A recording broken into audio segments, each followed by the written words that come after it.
Estoy pensando en hacer una estirpe y la estirpe siempre es un banco de pruebas y vaya usted a saber dónde acaba esto, pero me gustaría saber qué piensan, cómo analizan las noticias, con ese sentido a veces ácido del humor que tienen, cómo analizan todo lo que está pasando y quién sabe dónde puede llegar esto. Así que os pido ayuda una vez más, amigos, en qué figuras tenemos que fijarnos ahí, dentro de la comunicación disidente. Si todavía no lo has entendido, una vez que lo vuelvas a ver tomando notas, si todavía no lo has entendido,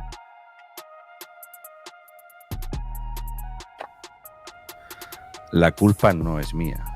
Es que tú eres un puto socialista subnormal de los cojones. Hay que tener en cuenta varias cosas. La primera es que la población inmigrante en España anda sobre el 11, el 12%. O sea, sí, que la mitad de los detenidos sean extranjeros cuando son solamente el 10 o el 12% de la población, pues da ahí unos números un poquito extraños. Como diría Espinosa de los Monteros, matemáticas para progres. Esto significa que delinquen 5 veces más. Pero, eso es porque los números son fascistas. O sea, no es porque las estadísticas sean reales, es porque los números son fascistas. Y las matemáticas son de ultraderecha de toda la vida. El hermano de Pedro Sánchez es como la aloe vera. Cuanto más se le investiga, más propiedades se le encuentran. Ahora no habrá truenos ni murciélagos, pero estará por ahí un socialista esnifando cocaína y follando putas con nuestro dinero. Enhorabuena, bienvenidos a la España del progreso. Recordar siempre que el Partido Socialista llegó al poder para acabar con la corrupción del Partido Popular. El Partido Socialista llegó para acabar con los privilegios de algunos, que no estaba de acuerdo en que los jueces fueran políticos, que llegó de la mano del comunismo y de los independentistas golpistas. Lo hizo por y para acabar con la casta, las puertas giratorias, el despilfarro. Venían los de abajo contra los de arriba, iban a publicar la lista de los amnistiados fiscales. Con los dedos de las manos, los dedos de los pies, con mi polla y mis huevos, suman 23. Muy buenas tardes, y si se te ha quitado la gana de dormir la siesta, no te preocupes. Ahora mismo eres 7.000 euros más pobre. Cada uno. Ese bebé que tengo durmiendo la siesta, ese debe más de 40.000 euros. Si no lo has entendido, es porque no lo quieres entender. Con unos trabajos de muy poca calidad, que generan muy poco dinero, y con unos políticos que les encantan que la educación sea una puta mierda, que los españoles que han estudiado, que tienen formación, que tienen experiencia laboral, huyan de España, que Asturias exporta jóvenes, que España exporta jóvenes para atraer un 80% de analfabetos africanos a vivir a nuestras costas y de nuestras costillas. Mientras tanto, el votante socialista o comunista o el independentista, golpista, proetarra, esta gente que están mal, que tienen una tara mental, te van a decir, ante esta explicación irrefutable, van a hacer dos cosas. Una, decir fascista. Y si con ese comodín no ganas la partida, te van a decir que eres un franquista. Y ya con eso compensan la mentira en la que estamos viviendo. La verdad encriptada, voces que no callan, rompe la emboscada y que de la noche te deberá de quemar. Raúl sin censura, encendiendo el tema. El exiliado de tierras lejanas, testigo de hueco donde todo se trama. Le llama con fuerza y sin miedo, haciendo hoy por el medio del enredo.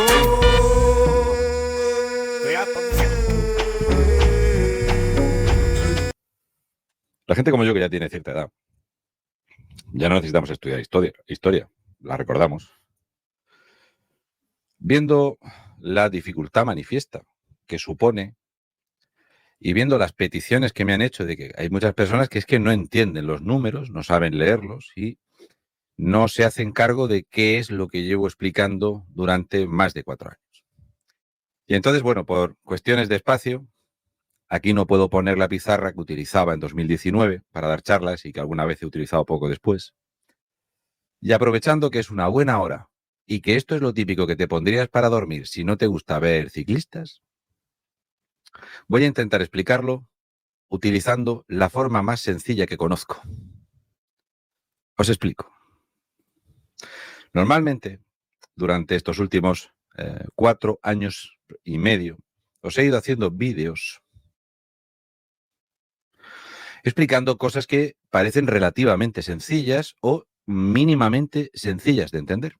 Es cierto que yo no hablo japonés como Carlos Cuerpo, es cierto que hablo inglés mejor que el presidente del gobierno, no tan bien como Pablo Iglesias, y es cierto que el tema de los datos del crecimiento económico y del PIB y tal, hay mucha gente que no sabe qué hacer. Me encuentro con muchas personas mayores y no tan mayores que por desconocimiento, por incapacidad para comunicarlo, son incapaces de rebatir cuando empiezan a calentarte la cabeza con los ricos que somos, el empleo que se crea y lo bien que va todo. Entonces, normalmente, al contrario que en la radio, en YouTube, existe lo que se llama refuerzo visual. O sea, yo cuento una cosa y para dar más credibilidad a mis palabras utilizo enlaces que cualquier persona puede encontrar. Por ejemplo, si yo estoy aquí y os pongo esta imagen de la agencia EFE, pues te dice que el 14 de junio de 2024 publica la deuda pública sube al 109% con importe récord para el Estado y las autonomías. O sea, que se debe bastante dinerico.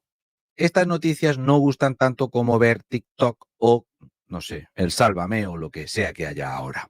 Entretiene menos que la Champions, pero al final es lo que hace que cuando vas a echar combustible dices, ah, pues no estaba el barril barato ahora. Oye, pero no está todo lleno de placas solares y aerogeneradores. ¿Cómo me ha venido este recibo de la electricidad? ¿Cómo es esto? Y parece ser que no me explico suficientemente bien. Entonces luego también suelo apoyarlo con artículos de prensa. Noelia García, 2 de mayo de 2024. Yo estoy parado aquí. España se encuentra entre los países de la Unión Europea que menos porcentaje de fondos de recuperación ha recibido hasta la fecha. 38.420 millones de euros. O sea, a España ya nos han rescatado a principio de año de 2024, ya nos habían llegado 38.420 millones de euros de rescate. Bien, rescate, un dinero que nos han dado. Neutral, por ejemplo, te dice que hay 28.000 millones de euros que no ha sabido gastarse el gobierno español. El gobierno de España no sabe en qué gastárselo, porque no hay proyectos en los que gastarse el dinero. Y claro, la gente no entiende todo esto.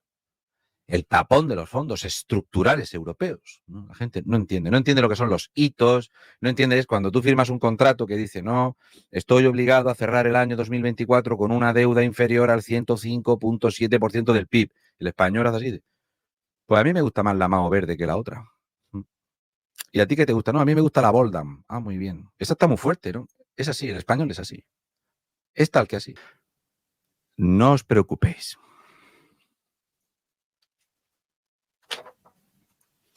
Todavía lo puedo hacer más fácil. Madre de Dios, esto parece el rescate de Globalia. Diferencia entre moto y cohete ha quedado claro. A la moto y está el cohete.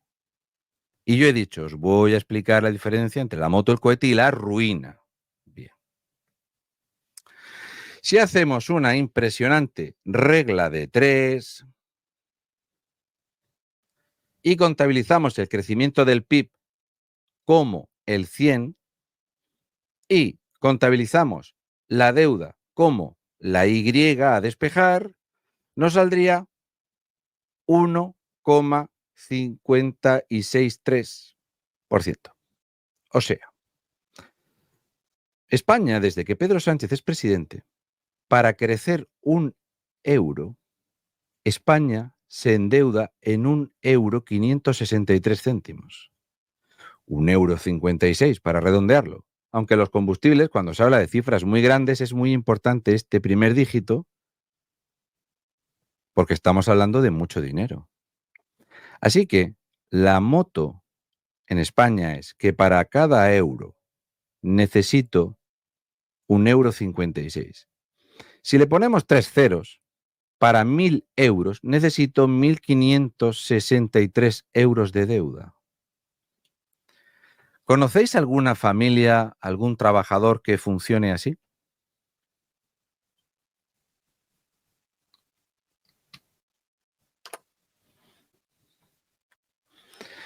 Si haciéndolo así todavía no lo has entendido, te recomiendo que cojas una calculadora, un lápiz, un boli y vuelvas a ponerlo a la velocidad que tú necesites. Si crees que me he equivocado en una sola cifra, revisa los informes del Banco de España y la deuda que se ha emitido y el rescate europeo recibido. Si todavía no lo has entendido, una vez que lo vuelvas a ver tomando notas, si todavía no lo has entendido,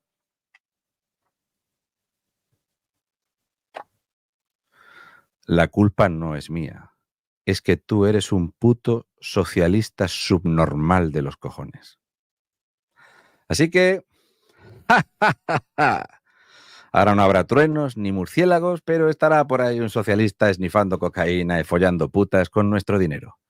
Enhorabuena, bienvenidos a la España del progreso. Recordar siempre que el Partido Socialista llegó al poder para acabar con la corrupción del Partido Popular. El Partido Socialista llegó para acabar con los privilegios de algunos, que no estaba de acuerdo en que los jueces fueran políticos, que llegó de la mano del comunismo y de los independentistas golpistas.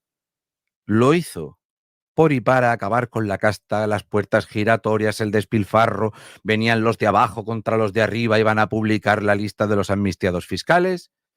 Con los dedos de las manos, los dedos de los pies, con mi polla y mis huevos, suman 23. Muy buenas tardes, y si se te ha quitado la gana de dormir la siesta, no te preocupes. Ahora mismo eres 7.000 euros más pobre. Cada uno. Ese bebé que tengo durmiendo la siesta, ese debe más de 40.000 euros. Si no lo has entendido, es porque no lo quieres entender. Si las cifras macroeconómicas no las has entendido, yo el otro día se lo expliqué a una señora en Oviedo de una forma muy sencilla. Si el PIB español redondeando es 1.400.000 euros, el 1% son 14.000 millones. Si a ti te dicen que la economía española va a crecer un 2,8%, yo te lo redondeo al 3. 14.000 por 3. Quítale los ceros, no los necesitas. 14 por 3. Son 42. O sea, te dicen que la economía española va a crecer en 42.000 millones de euros y que nos tenemos que dar golpes de pecho. Y le digo a la señora, ¿sabe usted cuánto dinero ha emitido de deuda España de enero a junio, señora? 52.200 millones de euros. ¿Usted diría que 52.200 millones de euros es más que 42.000 millones de euros? Y la señora me dijo que sí. Digo, pues la riqueza en España es esto. La riqueza en España es no poder pagar las nóminas de los empleados públicos, no poder pagar las pensiones, necesitamos pedir préstamos. No podemos generar dinero para mantenernos, tenemos que ser rescatados como los pobres parias de Europa. Y no solo eso, sino que hemos aumentado el gasto político como nunca antes. Tener 5 ministerios más nos ha costado 21.772 millones de euros al año. ¿Vosotros habéis notado la diferencia entre tener un solo ministerio para educación, universidad y todo esto a partirlo en 2? ¿Sois más felices teniendo un ministerio de consumo? ¿Sois más felices teniendo una Secretaría de Estado de Sanidad? ¿Qué os parece tener una Secretaría de Estado de ideología de género itinerante por Europa? Todavía hay gente que me dice que es que yo no entiendo que España a déficit cero quiebra. Todavía hay gente que no ha entendido que yo lo que quiero es que España quiebre. Porque si no quiebra España, si realmente la gente no asume lo pobres que somos, que vivimos en una burbuja de deuda, no vamos a poder reparar y solucionar el problema de un español poco productivo, poco trabajador, con un abstencionismo vergonzante, con una productividad de mierda, con unos trabajos de muy poca calidad que generan muy poco dinero y con unos políticos que les encantan que la educación sea una puta mierda, que los españoles que han estudiado, que tienen formación, que tienen experiencia laboral, huyan de España, que Asturias exporta jóvenes, que España exporta jóvenes para atraer un 80% de analfabetos africanos a vivir a nuestras costas y de nuestras costillas. Mientras tanto, el votante socialista o comunista o el independentista golpista, proetarra, esta gente que están mal, que tienen una tara mental, te van a decir, ante esta explicación irrefutable, van a hacer dos cosas. Una, decir fascista. Y si con ese comodín no ganas la partida, te van a decir que eres un franquista. Y ya con eso compensan la mentira en la que estamos viviendo. De aquí a nada se lo vais a ver a un político en el Parlamento explicarlo así. De aquí a nada lo vais a ver en la televisión explicado así. ¿Ves cómo no hacía falta explicarlo en japonés? Buenas tardes, buena gente. El hermano de Pedro Sánchez es como la aloe vera, cuanto más se le investiga, más propiedades se le encuentran. Ahora resulta que tiene 1,7 millones de euros de patrimonio y Hacienda pues, que no lo puede justificar, que con 220.000 euros de ingresos no puede tener ese patrimonio y que ya veremos. Lo gracioso de todo esto es que no lo han puesto por el momento, es decir, por el momento no está investigado por Hacienda. Luego tú sé autónomo y ponles una factura de 100 pavos de más y verás lo que te va a pasar. Pero si eres el hermano del presidente, pues hombre, es que 1,7 millones de euros pues podía ser que lleva ahorrando desde pequeño, iba metiendo moneditas en la hucha y al final vos ha conseguido 1,7 millones de euros. Que es que sois unos mal pensados, os vais a pensar al final que es que estaba robando dinero pinchado con su hermano y eso no puede ser. Bueno, con su hermano y con su cuñada, que también tiene bastante. Pero bueno, aquí tenéis la noticia. Hacienda concluye que el hermano de Sánchez no puede justificar su patrimonio de 1,7 millones. Que bueno, que tampoco podía justificar su jornada laboral porque nunca había estado por allí, no lo conocía nadie y demás. Veremos cómo termina todo esto. Al final le van a terminar preguntando a Pedro Sánchez y todos sabemos lo que va a responder Pedro Sánchez. Que estos son bulos, es fango, es la derecha y la ultraderecha mediática que están compinchadas contra su familia porque él y su gobierno progresista. Y Franco también. Franco seguro que tiene algo que ver con todo esto, porque Franco siempre tiene algo que ver. Y es que en materia de seguridad las cosas van de maravilla. Los mozos de la cuadra han emitido un informe en el cual se detalla pues los delitos que se están cometiendo en el Califato de Cataluña y quiénes o de dónde provienen los presuntos asaltantes, o en este caso no presuntos porque ya han sido condenados, y las víctimas. Y aquí os lo voy a leer para que lo disfrutéis vosotros, porque igual hay alguna sorpresa o no, o igual ya lo sabíamos todos. Atención a la payasada de que a los autores les llaman persones autores, o sea, personas autoras. Os lo voy a traducir del catalán porque a mí desde pequeñito, por culpa del adoctrinamiento salvaje al que fui sometido, tuve que aprender esta lengua que yo no quería aprender. Y por lo cual yo aún considero que se me debe una indemnización. El 95% de los autores son hombres. El 50,5% de los detenidos denunciados son de nacionalidad española. De lo cual se infiere que si el 50,5% es de nacionalidad española, el 49,5% no son de nacionalidad española. Pero hay que tener en cuenta varias cosas. La primera es que la población inmigrante en España anda sobre el 11, el 12%. O sea, sí, que la mitad de los detenidos sean extranjeros cuando son solamente el 10 o el 12% de la población, pues da ahí unos números un poquito extraños. Como diría Espinosa de los Monteros, matemáticas para progres. Esto significa que delinquen 5 veces más. Pero, eso es porque los números son fascistas. O sea, no es porque las estadísticas sean reales, es porque los números son fascistas. Y las matemáticas son de ultraderecha de toda la vida. Y además, tenemos que tener en cuenta que se cuenta como extranjero aquel que es extranjero en los papeles. O sea, todos estos nuevos españoles que han sido nacionalizados, esos cuentan como españoles. Y además, todos los que han nacido en España, pero que son de familias completamente extranjeras y que no se han adaptado y que ni siquiera en algunos casos hablan bien español, esos también cuentan como españoles. Así que, bueno, ya vais haciendo vosotros vuestras cuentas, porque como sois unos fascistas, igual que las matemáticas, igual llegáis a unas conclusiones de ultraderecha. Un 60% de los autores son conocidos por parte de la víctima. Y vamos con las personas víctimas, que no con las víctimas a secas, ¿no? Porque claro, víctimas, víctimas, víctimas, víctimas, victimis, pues no se sabe exactamente qué son, así que hay que decir personas víctimas para que quede todo muy inclusivo. El 86% de las víctimas son mujeres. El 67,1% de las víctimas son de nacionalidad española. A ver cómo digo esto para que me quede inclusivo. No coinciden los datos, o sea, parece como que hay más agresores que víctimas entre ciertos colectivos, pero que lo he dicho, que eso es porque las matemáticas son fascistas.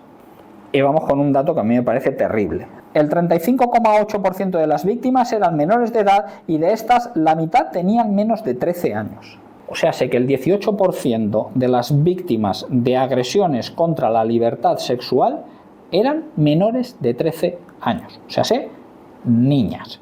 Niñas, completamente niñas, porque se puede debatir si una de 17 es una niña o ya es una mujer, o eso ya son debates que paso de entrar.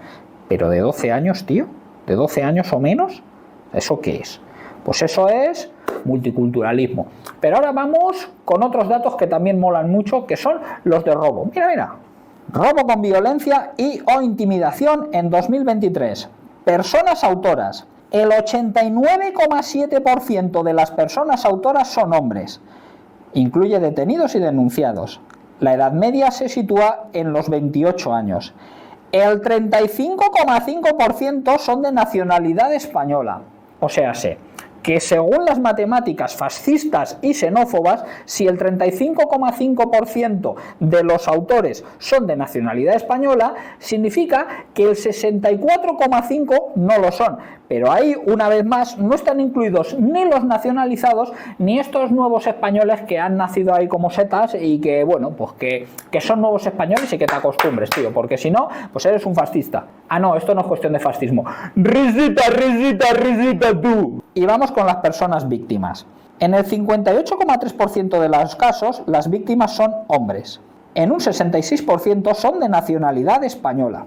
Qué curioso, ¿eh? Aquí otra vez las cifras vuelven a volverse xenófobas, porque las víctimas en su mayoría son españolas, pero los asaltantes, pues, o bueno, que son seres de luz venidos de Allende los mares. Un 54% de las víctimas tenía entre 18 y 44 años, un 23% entre 45 y 64 años y un 13,2% son los más mayores de 64 años. Los menores de 18 años son víctimas un 9,7%.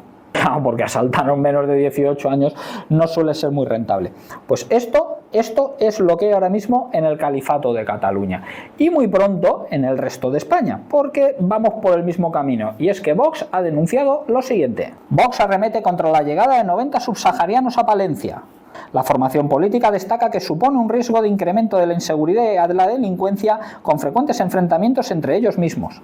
Pero que esto, por supuesto, está alejado de la realidad. Son simplemente, lo dicho, datos y matemáticas fascistas y risita, risita, matemática, risita. Y mientras todas estas cosas suceden, aparte de perseguir a peligrosos comedores de pipas que lanzan cáscaras a la calle y de detener a contrabandistas ancianos de 69 años que van por ahí con 9 kilos de pescado y una barca dada de baja, ahora persiguen a una pareja por jugar a fútbol con una gallina. La Guardia Civil investiga a 2 jóvenes por usar una gallina como balón de fútbol. Que una vez más, utilizar una gallina como balón de fútbol, pues hombre, no es la conducta más elegante, no es que sea lo más adecuado. Ahora bien, que no está la Guardia Civil para otras cosas. O sea, esos en lugar de perseguir a jugadores de fútbol con gallinas, ¿no podían estar en la frontera, por ejemplo? ¿No podían estar ahí? No, hay que detener a los peligrosos jugadores de fútbol que utilizan gallinas como balones. Por cierto, que en la noticia se aclara y se pone varias veces que los autores eran españoles, ¿eh? Porque que quede claro que eran españoles, ¿eh? Que quede claro. Y es que los medios, en su inmensa mayoría, pues están vendidos o están comprados, según lo mires. Todos excepto algunos que últimamente me están sorprendiendo, como por ejemplo Iker Jiménez, que ya lo he dicho alguna vez, pero lo voy a volver a repetir. Iker Jiménez es un tío que yo al principio cuando lo veía, pues como que me caía bastante gordo por varios motivos. Pero poco a poco estoy viendo su labor y la verdad es que es de lo poco decente que queda en televisión. Aquí tenéis un vídeo que ha subido y en el cual pues yo me presento por si acaso algún día me quiere llevar a su programa, porque yo en televisión en general no querría aparecer nunca. A mí no me gustaría aparecer nunca en debates con toda esta panda de mugrosos que tienen ahí, que lo único que dicen son gilipolleces. Pero si fuese en un programa tipo La Nave del Misterio, a mí no me importaría ir. Aquí tenéis lo que ha dicho Iker Jiménez. Hola amigos, ¿cómo estáis? Vi un vídeo de Inocente Duque y la verdad es que me reí muchísimo y contaba grandes verdades sobre el tema de ocupación. Y últimamente he seguido otras figuras de lo que podríamos llamar más que periodismo disidente, porque no es solo periodismo lo que hacen, sino comunicación disidente quizá. El Teatro de Will, bueno, y varios más que ya tenía y conocía como viejos amigos, tipo Un Tío Blanco Hetero y demás. Hay una auténtica explosión de lo que podremos definir como esa forma de contar cosas. ¿Qué son? ¿Qué es el periodismo disidente? ¿Qué es la comunicación disidente? Bueno, estoy pensando en hacer una estirpe y la estirpe siempre es un banco de pruebas y vaya usted a saber dónde acaba esto, pero me gustaría saber qué piensan, cómo analizan las noticias, con ese sentido a veces ácido del humor que tienen, cómo analizan todo lo que está pasando y quién sabe dónde puede llegar esto. Así que os pido ayuda una vez más, amigos, qué figuras tenemos que fijarnos ahí dentro de la comunicación disidente. Y como siempre, ¿hay disidencia, digamos, más a favor del sistema? No lo sé, es una contradicción. ¿Hay disidentes dentro de lo que llamaríamos el progresismo? Me gustaría mucho también saberlo, para poder convidarles, ¿no?, a los programas. Así que dejadme vuestras recomendaciones, por favor, aparte de los que ya conozco. ¿Qué gente en la disidencia, en esta nueva forma de operar, de decir, de influir, creéis que merece la pena? Un abrazo. Que la verdad, por el camino por el que va Iker Jiménez, no sé cuánto tiempo va a durar en Antena. Me da a mí que algún día le van a preparar el finiquito a este hombre, pero mientras tanto merece la pena seguirlo, y si sois de los que veis televisión, ver sus programas. Yo su programa no lo puedo ver porque para empezar vivo en Tailandia, y es que aunque viviese en España la televisión estaría desenchufada de la antena. Pero si sois de los que veis televisión, de lo poco decente que hay que ver es eso.